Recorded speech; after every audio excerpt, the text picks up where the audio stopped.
course, with your time, the long length of time of you being in the Nation of Islam, there's probably plenty of highlights.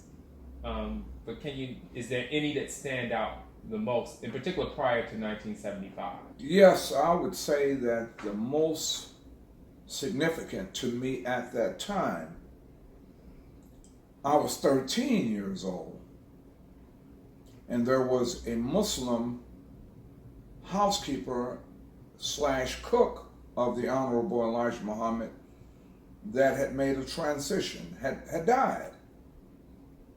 And I was informed that the messenger would perform what I would later learn would be a janazah for the sister. So I went to the location, to the funeral home, which it was called South Parkway at that time, not King Drive, but South Parkway. Mm. And while I was sitting there waiting for the messenger to arrive,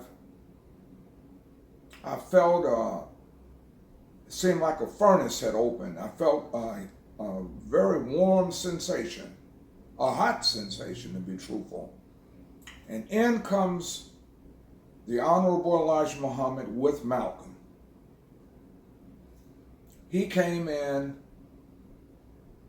and he gave the greetings in the shortest funeral that I'd ever experienced in my life. Was my first janazah. It probably lasted 5 to 7 minutes. And I'm looking at the man that I would soon call the Lamb of God. 5 feet, 5 inches, 145, 150 pounds. Face is smooth as a newborn baby. Moving like he was on a cloud. He was moving so fast. He and Malcolm. And the messenger gave a very short sermon. But what stood out is that 2 things: the sisters passing the mints around, and the messenger of Allah explaining to us why mints, peppermint, would be passed. He did not want us to grieve. He said, you grieve for the ones that are living, still suffering. And he said, death is the inescapable consequence of living. He said, the only way to escape death is not to be born. And that just stood out. Don't you weep for the departed, because they no longer suffer. If you're going to weep for anybody, it's for you and those that still have to live under these conditions that we as black people were living under. The service was over. As the messenger was leaving, I'm on the front row.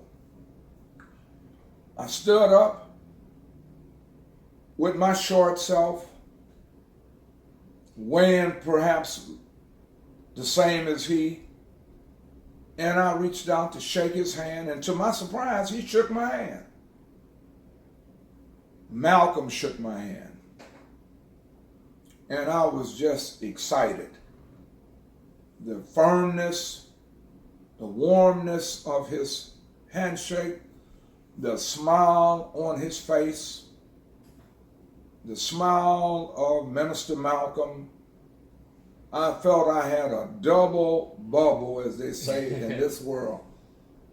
I had a chance to shake Malcolm's hand and his teacher, our teacher, the Honorable Elijah Muhammad, on the very same day. So that was my most significant moment at a very young age. Just a warm greeting of Assalamu alaikum from the Lamb of God. And I was excited and I've never forgotten it. to this day. Shaking his hand. He was just starched shirt, suit, no wrinkles, face, no wrinkle, teeth white. Just a beautiful man, spoke very plain. That was what stood out. The simple message. He was not trying to invoke grief or tears. He spoke of the sister's service to Islam, to him in particular, and moved on and asked us to move on.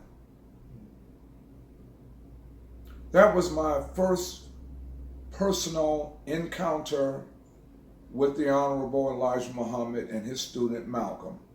Malcolm had pretty white teeth also, sharp as he could be. Those distinct glasses that you would see on the pictures of Malcolm. He and the Honorable Elijah Muhammad both had the same type glasses. Never forget that. Malcolm had a brown suit, brown bow tie, brown shoes, and the Honorable Elijah Muhammad had a black suit, black bow tie, black shoes, sharp, moving, and to be what I would learn later to be a little man, he was muscular, firm. You could see it in his body. He was not looking like an old man, that's for sure. I was quite impressed. I bet you were. Please explore the collective9.org website and subscribe to the newsletter. Explore the site and make sure you check out Web TV.